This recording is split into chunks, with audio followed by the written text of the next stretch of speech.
Faith and Family Fellowship Podcast is a Christ-centered podcast. Established in 2019 and hosted weekly by Pastor Chris Busher. Addressing a host of topics such as the Great Commission, Christian discipleship, and often featuring interviews with special guests who are experts in their field. The views and events expressed on this podcast and all related materials belong solely to their author and not necessarily to the author's employer, organization, committee, or other group or individual. While all attempts are made to present accurate information, some information may become outdated over time. Faith and Family Fellowship Podcast makes every attempt to timely update any and all such information. Without further delay, here's another powerful episode of Faith and Family Fellowship Podcast.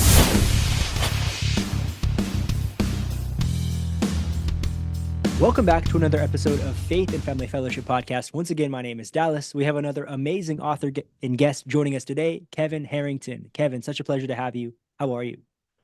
Good, Dallas. Thanks for having me. I appreciate it. I'm excited to be here. I'm excited. It's a pleasure. You were saying that you are a fan of the podcast. You listened to several of our episodes over the last several weeks and months. And so thank you, Kevin, for listening to our episodes as well. And now you're here to join and to share your story as well. So thank you. Thank you. I really enjoyed it. I caught you on YouTube, and I caught like 3 or 4 actually, and it's on my podcast on my Apple, so I'm going to be listening to it more often. I need that. I need it every day, man. That's so good. So good. And today we're going to talk about your book, Fish and Water, An Irishman's Journey to Sobriety. And so before we get into that, if you could just tell us a little bit about yourself, Kevin, your family, your home life, a little bit about what that's like, and then we'll go into the book itself from there. Okay. Well, I'm 61. I've been married for 30. It'll be 34 years this year to the love of my life, and I have 2 boys, 32 and 29. And when I first met my wife, there was still a lot of drinking going on, and I guess it didn't really take a toll, but I had a good job on Wall Street. I was a broker. I am still a broker. And I entertain, and it just led me to, I started drinking when I was young, Dallas. I started drinking when I was probably 12, 13. I tasted it. I liked it. And then by 6th, 7th grade, every weekend with my friends, a lot of fun, Boy Scouts, getting caught with drinking, smoking cigarettes and stuff. And, just led me to liking it. And it didn't really play a negative role in my life. I was a smart guy. I went to Catholic grammar school with the nuns for 8 years, and I was an altar boy. Irish Catholic. My parents are from Ireland, and I just grew up a lot around alcohol at the barbecues and family functions. I wouldn't say my parents were alcoholic, but they liked to drink. And anyway, I just I led. I met Janice, and I got married, and I had I had my son, my first son, and honestly, I really felt I celebrated his birth probably for about 1.5 years, what I mean, which is so exciting. But celebrating for me, where I worked was always entailed the bar, and honestly, the hangovers got super, super intense.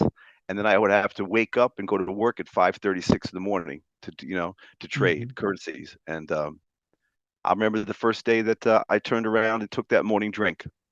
It was shameful, and I did it. And it was like after that, if I had a rough night, I would try to either go to the gym or I would have a drink. Fast forward probably a couple of years with that. My son was about 2. I had gone out to lunch with a dear friend of mine from college, and he looked great. I got there on a Friday at a place near City Hall in Manhattan, and he met me. I was already there. I had a Bloody Mary. I had a Heineken. I was feeling better because I needed to take the edge off, and he came in. He looked great. Club soda he ordered, which, kind of threw me. And he proceeded to tell me a story that he's been sober for about a 1.5 years, 2 years. And he gave me a meeting list for Alcoholics Anonymous, which I've never heard of that. I don't even know if I heard the phrase. I'm surprised. They should have pointed me toward that a long time before that. But anyway, I took that meeting list. A couple months later, I went on a business trip, I missed a plane flight, came back to the office later that day. A guy called me in, shut the door, and asked me, the first time ever in my life, Kevin, do you have a drinking problem? And I have to tell you, it's in the book, but I was drinking it had a coffee cup, but it was beer in it, acting Mm, like it was coffee. And I looked at him, I go, absolutely. And he mm, didn't know what to say. Like his whole, you know, he was ready to tell me about, employment assistance program, maybe a rehab, the whole deal. And he goes, well, what do you want to do about it? And I says, you know what, a dear friend of mine stopped drinking. He had given me a meeting list. And you know what? It was Thursday. I took the Friday off. I went to my first meeting. It was December of 93. wow. And that started my journey, So, and I tell you, since then, it's been, every day for the first 7 years of meeting, sometimes in the morning before work, then maybe at lunch, and then I started speaking, which really shook the truth out of me. Then I Mm, was like feeling shaky, and I got involved with a social worker who was involved with alcoholics, and I saw her once a week, and I never seen it. No, nobody in my family ever went to a counselor or a mhm, psychiatrist or whatever. No, nobody would ever talk about that. Just get up in the morning and go to work and come home, and that's it. And she started recommending to me to start journaling. That's what it comes up with the book. I mm, was here at COVID. Now fast forward, I stayed sober for 6 months. I went out for a night, and then I came back in, and I got serious. And now it'll June 12th to be 30 years, and it wow. goes quick. I know, and a lot of meetings, a lot of Why'd I write the book, Dallas? Honestly, this came as a shock to me. But my father died in 18. My mother died in like I think 2020, 21. But I found a eulogy that I had written for my father's funeral, and I was working home probably 2 years ago, 2.5 years ago, and I found it, and I wasn't able to read it at the funeral, because I was Mm, upset. I remember the assistant at the church asked me, "Okay, Kevin, stand up there and do it." 30 seconds, I was like, a bucket of tears. I mm, couldn't do it, and it bothered me. So I found the eulogy, and I was just like, you know what? I, this recovery thing, you don't drink, things go well mhm, from the outside, but sometimes feeling that stuff, that fear, you know what I mean? Like, I was feeling, and I wanted to get deeper, and I looked up about I said, I was doing searches. What is a memoir? mhm, You know what I mean? And then I remember that social worker back in 94. In 94, I was seeing her, 95, and she started journaling. I still have those journals from like 94. I can read them, and a lot of the wow. same like patterns of fear, like being an alcoholic, man, like that kind of thinking people relate to. That's the biggest thing, the connection I get with a fellow alcoholic or an addict, because they say, Mhm, wow, man, I think the same way as that. Anyway, I started journaling. Honestly, a month later, I was waking up at 3 in the morning because I was thinking about writing. I bought a laptop, the one I'm speaking on now, and I started writing. Before you know it, it looked like 70 pages, 80 pages, 90. So I started making an outline. I said, how do you write a book? I never wrote a book. Honestly, if you look back at my career in high school and college, mhm, I wasn't a stupid guy, but I was more I played sports, and I just wanted to pass my grades. In grammar school, my mother was the disciplinarian, straight A's with the nuns. High school, easily to get grades in public school, and in college, I got my degree. I don't know how, but I did. mhm, I didn't want to come home from upstate New York without my degree. And, anyway, I started writing. And next thing you know, I called the publisher, and she's like, she was very, okay, did you ever write a book? Okay, what's your story? And I told her. And she was like very, very silent. It seems to me like when I meet a lot of people with this story I have, they always have the person always has a loved one, a friend, mhm, a family member that has touched them, mhm. And I said, I'll send you a chapter. And she sent it to me. I sent it to her. She's like, send it all to me. I want to do this, and it's taken off from there, So it's an exciting time. It's, Wow. yeah, that's it. Yeah, So. Kevin, thank you for sharing that. You were answering a lot of my questions that I had as you were just talking there. But one other question I was thinking of, one of the first things you mentioned were about your children, your sons. And so just as you were experiencing this sobriety, you said 30 years now. What was it like raising your sons? And did you raise your sons in any different way after that you had this conviction of your alcohol and, kind of encountered that? Sure. Honestly, I looked at when I first got sober, me picturing myself. First of all, I wasn't sure I was ever going to get married, and then I Hmm. met this girl. You know, you know how that goes. It's like Hmm. boom, and then having my son, and then I had some examples in my early childhood of relatives or friends or neighbors that were alcoholic, and I Hmm. seen what was happening, And I says, you know what? There's no way I want to be a part of that. But I was scared too. Truth be told, the fear in my stomach, I couldn't take it. And honestly, maybe the last couple of years of my drinking, even the morning drinking sometimes, well, I'm not sure if you have any experience with that, but I'll tell you, you wake up after maybe, all that drinking or doing some drugs, possibly, and then getting to work. On the way to work, you have your 2 or 3 beers, a little Visine, chew some gum, and next thing you know, you got to go back out at 8:30, 9 o'clock, and 10 o'clock to feed that beast, right? Mm-hmm. That was going on for a while. Or I would go to the gym, and that's how I dealt with that. But it felt like it was like you know, um, a panicky feeling. I was actually, and I didn't want to lose my job, and I had to make work because I had been fired. Maybe my alcoholism over the course of even my whole life popped its head up. Mm-hmm. Losing a job, a relationship, a friendship, stuff like this. Did I look at that really, closely? I could rationalize my behavior because it was their fault somehow. You know what I mean? Mm-hmm. And they were missing out. That's how this alcoholic thinks. Okay. And as soon as the first meeting I never forget, man, I said to myself, what are they paying this guy to speak here? You know what I mean? Like, and if you know anything about recovery, it they're helping themselves by sharing their story. Right. And the connection that night, I met one guy. He goes, give me your number. He had a guy call me. I never met the guy. We were on the phone for an hour and a half. That's the start of my journey, honestly. And he was like, you know what? You're not so unique. And, if we can give you some direction to take. I started reading everything about alcoholism, about everything, and Yeah. now I've just, yeah. So that's it, And the And kids, by the way, you said the yeah, with your kids. boys. Mm-hmm. With my boys, growing up, they didn't see me drink ever. Kevin didn't see me drink. He was 2. Mm-hmm. Sean, Janice was pregnant. Well, my wife was pregnant with Sean June 11th when I last drank. So he never seen me drank.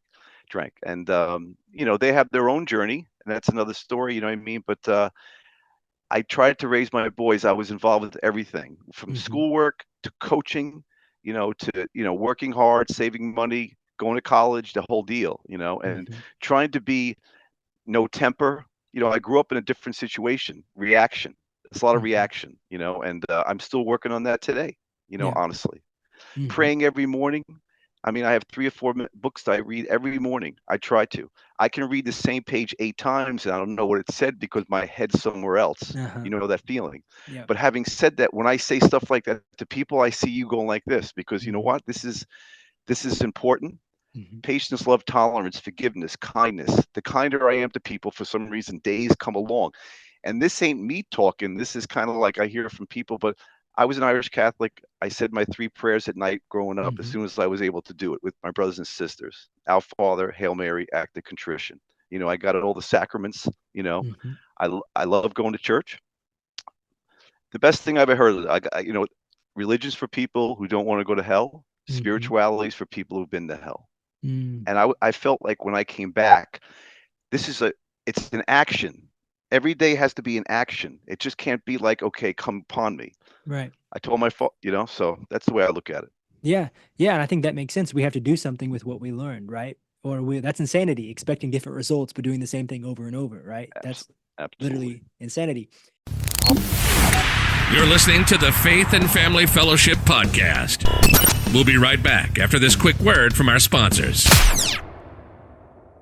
Discover the power of faith in your everyday life with Keep Moving Forward podcast, hosted by Tom O'Leary. Gain practical guidance and inspiration from a Christian perspective, no matter the challenges you face. Embrace positivity and love, leaving guilt and fear behind. All are welcome to experience the uplifting impact of faith. Listen to more episodes and support this inspiring podcast at tomoleary.org. Move forward with hope and purpose. Discover the power of faith-driven marketing with Jesus Revolution Marketing. They're here to amplify your message as a Christian artist and boldly share Jesus with the world. Their specialized services create an online presence that shines His light. Ready to transform your impact? Visit www.jesus-revolution.ca and let's revolutionize your ministry through the digital age. Jesus Revolution Marketing, where faith meets marketing excellence. And so the title, I want to touch on that. So you have the title Fish and Water. And so if you can just break that down for us as well, that would be great. You know what? I tell you the truth. I was writing one morning, and I think, by the way, when I was waking up at 3 a.m., my wife looked at me. She thought I was having a breakdown. She's like, "What?" I go, "Janice, I'm writing a book," which I didn't tell her at first. So anyway, I woke one morning. I started writing, and it says, "Alcohol and the problems it caused." You simply woven into the fabrics of life from the day I was for being Irish, and alcohol. Being an alcoholic is like a fish swimming in water. It was Mm, just part of the story, man. It was part of the story. Alcohol, um, and what comes with that, you know. And plus, I'm a fisherman. That's probably what too. Like I have a lot of analogies for fish. mhm, I loved to fish when I was younger. I started making some money, and when I was 6 years sober, I bought a big boat. Not a big boat, but I never had a boat, so mhm, 27 foot. And 25 years later, I still have that boat. I'm a captain, a Coast Guard certified, and my boys and me love to fish, and it's mm, like a love, you know. Um, I wake up early because of the job I've had. I wake up at four. I've been waking up at 4:20 since 85, 86, and I mm, like waking up early. It's quiet. You can get mhm. your readings done. It's a good time, and to be a fisherman, they say the early bird gets the worm, and so Right. what I mean. I get out there early, but Mhm, the fish in water, it just was like it just came to me one day, and alcohol just came with the scenery. You mhm, know, again, my parents weren't an alcoholic. I saw a lot of alcohol, but when I tasted it, it just really enhanced things. It was like mhm. Technicolor. That's the Right. way I look at it. Drugs too. They kind of scared me toward the end too. I didn't like that, but I liked in the beginning it was fun. But alcohol was always fun, and then it turned on me, Yeah. and I had to do something about it. And it's been a blessing that I was able to get the help I needed. That's in my book. That was my higher power looking out for me. Honestly, Mhm, that was God like looking out for me. I had so much pain. I wrote in the book one day that I was going to work. I drank on the train, got in that subway platform, and that 2 or 3 train was coming down. Don't get me wrong. How about just take a flyer off the subway platform and that's it? Now to mhm. say that or write that, people read that probably. If I hear it at a meeting, with somebody, I go, "Thanks for sharing it." Other people go, "Wow, this guy's." But my point is, like, I've already got phone calls. The book's been out for about 2 weeks. I've received Mhm. 3 or 4 phone calls from friends and from family, and said they want to talk. You know what Wow. I mean? So my point is, this is why I think I chose to do it, just because, hey man, if you having these feelings, and maybe I romanced it and I show some history, and then people read this stuff, maybe possibly family and friends, and a little bit like, wow. But you know Mhm. what? It's me. It's what happened, and like I said, Mighty and Memoir, the first one. Maybe I should have waited for the second book, Yeah. but I chose to do it this way. Mhm. And it's uh, it's been interesting, and I love it, and I'm trying to keep it positive. I've never done this before, and you know what? I'm glad I'm here with you, and I'm glad I Mhm. got to know you from watching you and what you do. Faith and fellowship. Mhm. My life is this way because of faith and fellowship. So it was Mhm. like when I heard, I Right. was not skeptical at all. I heard Mhm. your podcast, the name of it, and I was attracted to it. I Yeah. was so. Yeah. I like what you said earlier too. Like addiction does come at a cost. And for a while it's fun. And then eventually you're bankrupt and don't have any more to give. And that's when your life's at rock bottom and something has to give. And I experienced that myself. It wasn't with alcohol, it was with drugs for me personally. Hmm. But Hmm. my life has been changed from 8 years ago. And my life has never been the same. And I am also continuing to work with people in the same to find freedom from their addiction because I think that anybody can overcome their addictions through Christ. If Christ is the answer, the center, we can overcome, right? And so I'm excited to hear your story and for you to write this book and to share your story with other people because just as someone told you, you're not unique, which you are, you have a unique story. However, there are so many people that can relate to this and need a book like this to overcome or to change something in their life. So, Kevin, thank you for writing this book and sharing it with us today on our show. Dallas, thank you for having me. It's been a pleasure. It's really good to get to know you, you know. Yeah. Do you have any more books in mind or you think this is just one and done? I do. I've You do. actually Okay. I do. Um I'm not sure if it's going to be in my name, like it's going to be a third person, but stories Hmm. possibly that I've seen when the first day I went down for the interview, I got interviewed at a beautiful bar that we used to hang out across the street, but I got interviewed there. And over the last, well, that was in '86. So we're talking almost 38 years I've been down there, Wow. home now for the last 3, but how many people are not around here no more on this earth? How's that? Right. A lot of divorces, a lot of things, and how people find. And by the way, it only touches a certain amount of people. You could take, say 20 people, and out of those 20, maybe 18 are going to be fine, 17. Same thing with marijuana these days too. You never know. You could have people try it, fine, doesn't affect their lives. They go on, they get up, go to work, have a family, but anyway, the alcohol affected me eventually. By the time I got down there, I was like, I was already locked and loaded. And then they gave me a corporate card, but I was pretty sharp to get the job done, and I made money.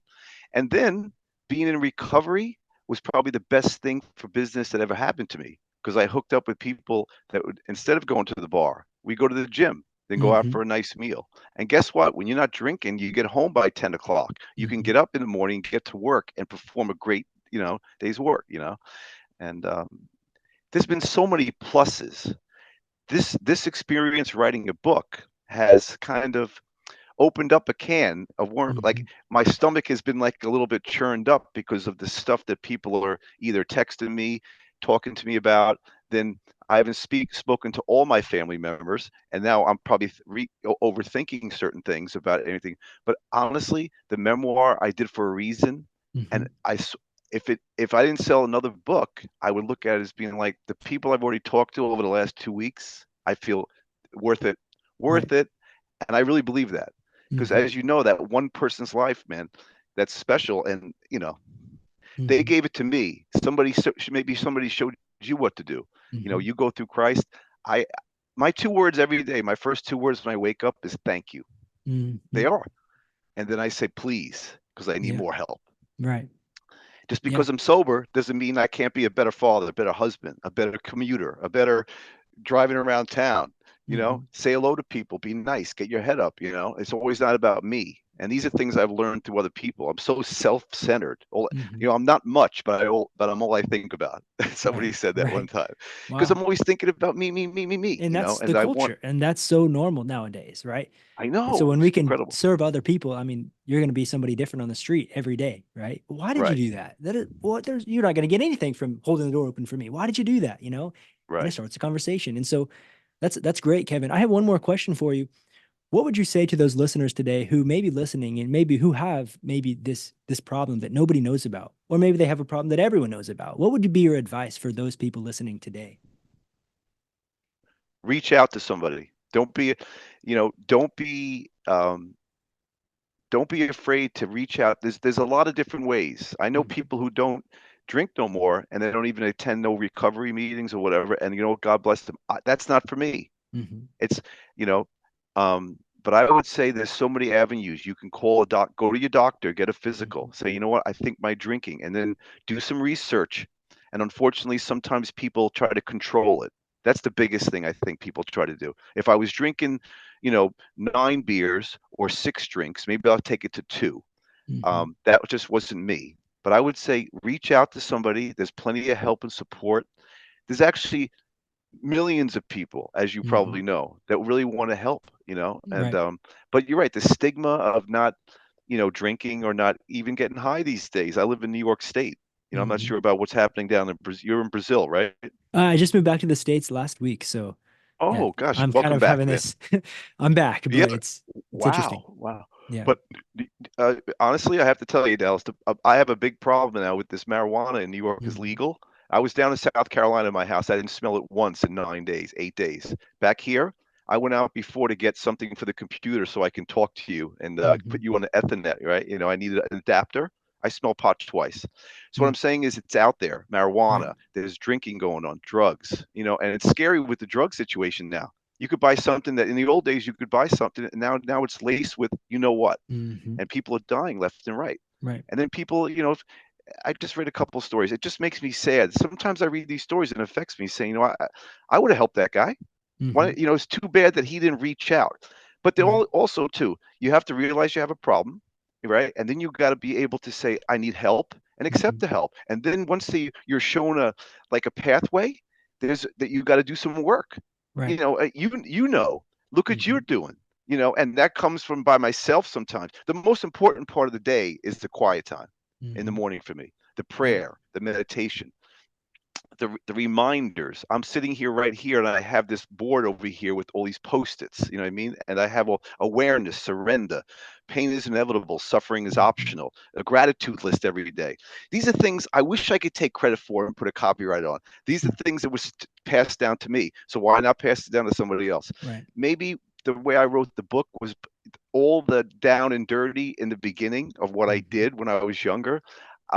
Maybe that kind of had maybe people's eyes opened up and said, you tell me this guy did all this and now he doesn't drink 30 years later. And, you know, I'm still married. I'm raising my kids. I'm working. I'm still having a positive impact.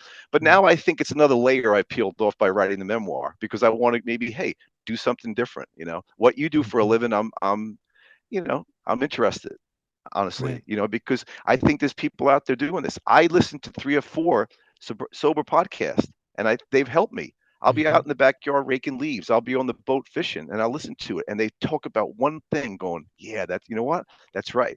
You know, and when somebody comes to me, I never like to give advice. All I can do is give my life experience, how I did it.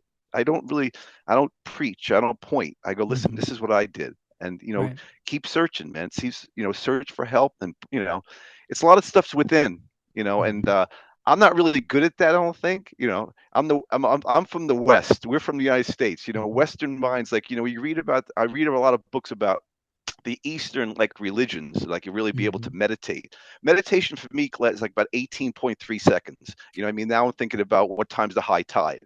So I kind of laugh at that, but I have to constantly be quiet, be quiet. A lot of it has to do with fitness. I rode my bike yesterday outside. I'm not sure today it's raining, but every other day, 13, 14 miles religiously. Wow. I work out 7 days a week. I still do.